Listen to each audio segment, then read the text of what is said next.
Partage aujourd'hui sur ma propre expérience sur une lecture que je viens de vivre avec une cliente. Puis je pense que c'est tellement important aussi d'échanger sur l'effet que ça crée lorsque on est en posture d'accompagnement, qu'on offre un accompagnement. Ce n'est pas que unilatéral. Je crois que dans les deux cas, il y a toujours un apprentissage. Il y a toujours une ouverture, une découverte, un moment vécu qui est unique, qui est précieux. Et c'est pour ça que je me rends compte à quel point j'aime tellement accompagner avec les lectures du Human Design, avec les lectures des clés génétiques, avec mon entreprise Partage Végétal également. C'est un peu un mélange de tout ça à laquelle j'offre l'espace. Et ce que ça me fait en ce moment, c'est comme un sentiment de pure joie, de bonheur, de ressentir que dans ce moment partagé, il y a de la joie, il y a de la curiosité, de l'abandon, d'être simplement soi, vraiment d'aller creuser dans des espaces, mais dans la joie, dans l'écoute, dans une posture dans laquelle moi-même, c'est ça que j'ai envie de recevoir, c'est ça que j'ai envie de créer dans mon quotidien aussi, pas que dans mes lectures, pas que en posture de rôle. Et le projecteur que je suis, qui adore guider, mais qui adore aussi se reposer, a par moments envie aussi de juste simplement nommer puis partager l'effet que ça crée d'être dans sa pleine guidance.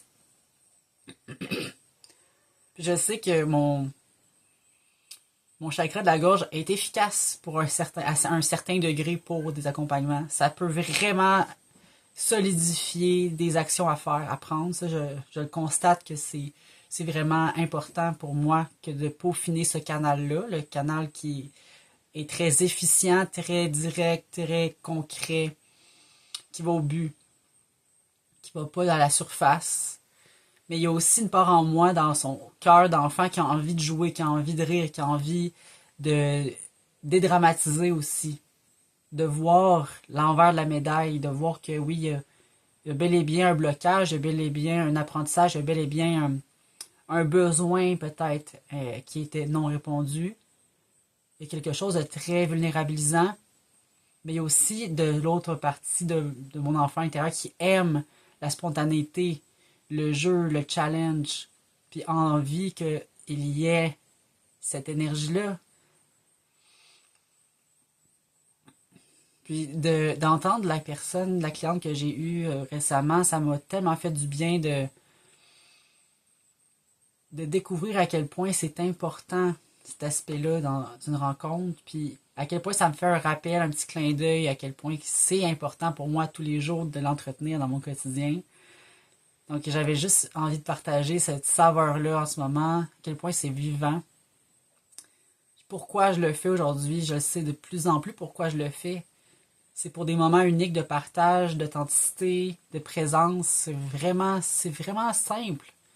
Puis, si en plus mon canal peut aider les personnes à prendre action, littéralement prendre action, littéralement à changer de perspective, à découvrir de nouvelles options, c'est ça qui peut facilement aider aussi à travers le fait qu'on est dans le jeu, on est dans la joie. Puis je sais aussi que j'attire des personnes qui sont prêtes à changer, qui sont prêtes à faire des actions. Donc, travailler avec ce canal-là, c'est assez spécifique. Si vous voyez bien de quel canal que je parle, littéralement, c'est le canal 23-43, en plus que c'est la ligne 2.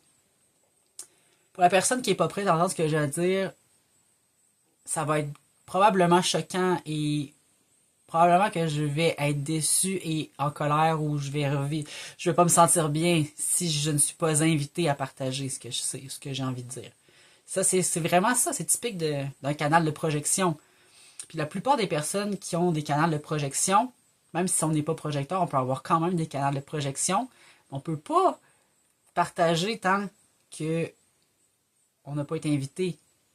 par exemple, partager en lien avec un conseil, en lien avec une proposition, en lien avec euh, un partage très précis pour l'autre, en un à un, en face à face dans la vie de tous les jours.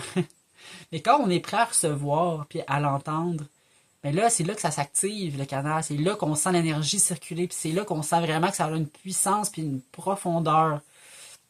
Et c'est ça que je trouve fascinant avec les lectures, c'est que plus j'aiguise cette guidance-là, ce canal-là puissant, plus je sens vraiment l'efficacité apparaître, mais aussi la joie ressurgir, parce que c'est tellement un tremplin difficile, mais quand on le fait avec joie puis avec abandon, là, c'est ça, je me rends compte à quel point c'est ça qui va aider et non pas juste avoir les meilleurs conseils au monde, les meilleures techniques au monde.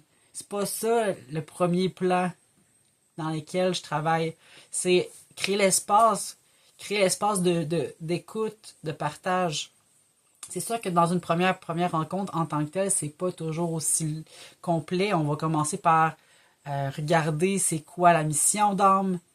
Littéralement, c'est dans quel chakra, c'est dans quelle activation, dans quel codon d'ADN qu'il y a une mutation constante. C'est ça la mission, c'est de l'incarner cette mutation-là. C'est de l'incarner et créer et de le rendre utile. On veut redonner après avec ça. Quand on a travaillé et vécu des expériences, puis ça nous a servi, bien évidemment que ça va nous servir aussi pour notre travail, pour et plus et plus. Et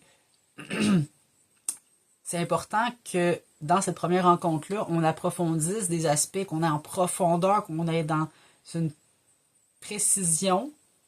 Mais en même temps, j'ai toujours l'envie d'en savoir plus sur l'autre. J'ai toujours envie qu'on apprenne de l'une de l'autre, de nos histoires communes. C'est important aussi pour moi, le partage de nos expériences. Donc, c'est sûr que la première rencontre, c'est tout le temps un moment plus pour mettre en place les structures, parler des mécaniques, qu'est-ce qui se trouve dans la mission, qu'est-ce qui se trouve dans mon fonctionnement énergétique, comprendre. On veut vraiment avoir plus d'informations, on veut mettre des mots aussi, puis des confirmations.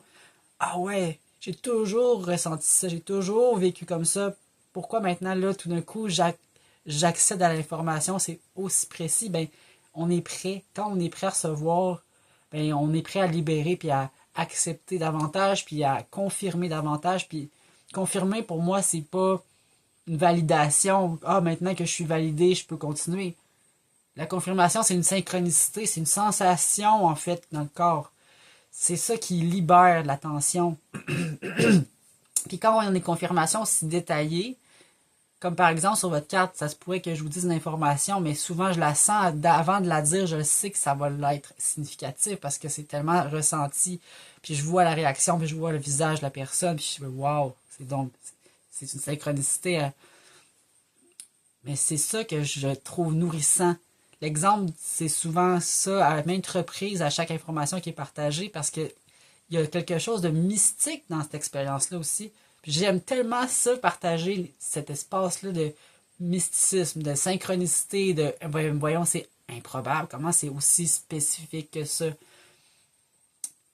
Mais le vivre, c'est une expérience, puis ensuite, le vivre avec les outils qu'on peut partager dans une rencontre, c'est ça aussi qui fait qu'on est dans des actions pour somatiser, vivre des expériences supplémentaires, aller vraiment tester sur le terrain qu'est-ce que ça signifie être dans sa fréquence, recalibrer la fréquence unique dans laquelle on est venu s'incarner. Puis je me sens tellement choyée de faire ça.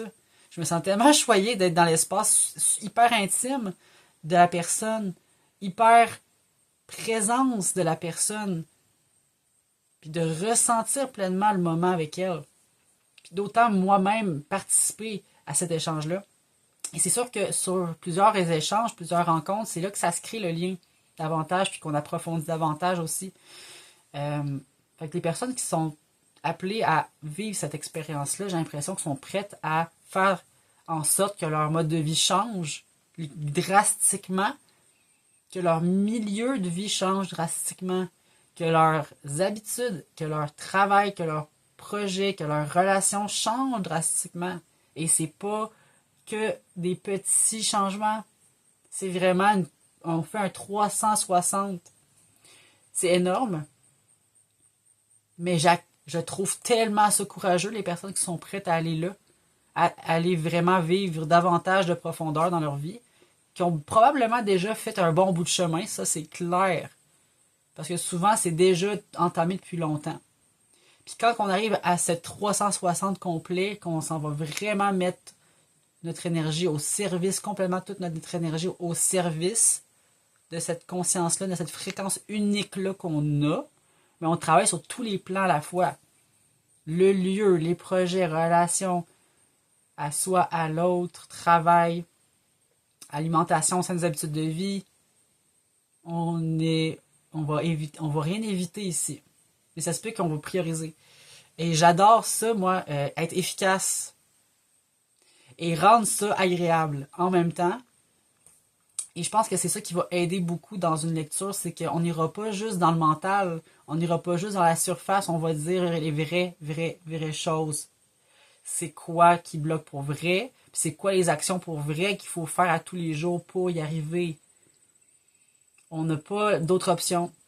C'est des actions du quotidien parce que c'est le quotidien qui me crée cette libération-là pour se créer plus d'espace pour notre créativité, pour notre mission, pour accueillir cette mission-là qui nous a été attribuée, qu'on le veuille ou non, qu'on l'accepte, c'est la première chose, mais après, c'est de l'ouvrir, la tester, la goûter, la vivre pleinement tous les jours, puis créer de l'espace pour la goûter pleinement.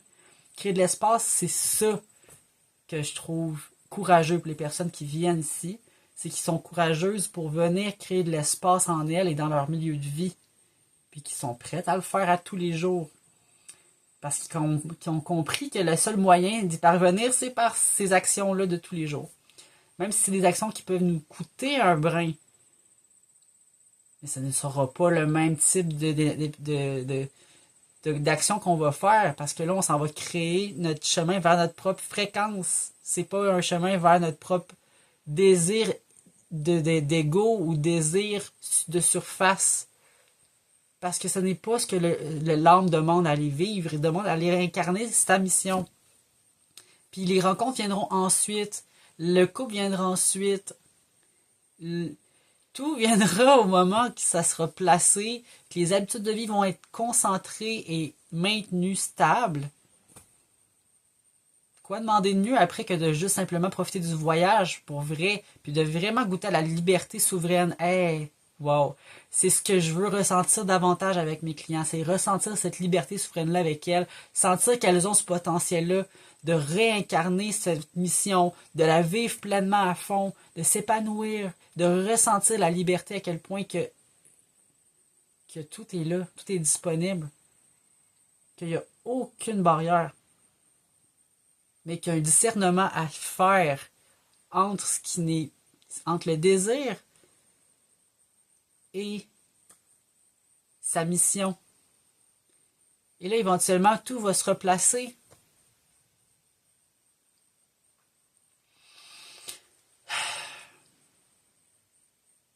J'avais juste envie de partager ça. C'était juste un élan comme ça, important pour moi de partager, de faire ressentir à quel point c'était un moment unique pour moi. Et j'espère que ça fait un petit peu ressentir vous aussi qu'est-ce que c'est de vivre une lecture, qu'est-ce que c'est de commencer tranquillement à intégrer sa carte puis à passer à l'action. Si jamais vous voulez en savoir plus, évidemment, je fais mes accompagnements ici chez moi à Bolton S en forêt ou en ligne, c'est possible aussi. J'utilise le tarot, j'utilise beaucoup d'outils avec moi, l'alimentation, entre autres, une de mes plus grandes forces. Et j'utilise bien sûr la carte du Human Design qui est celle la plus pénétrante. Alors, si vous voulez prendre un rendez-vous, n'hésitez pas à aller m'écrire dans la description. J'ai mon compte, si c'est possible de prendre rendez-vous.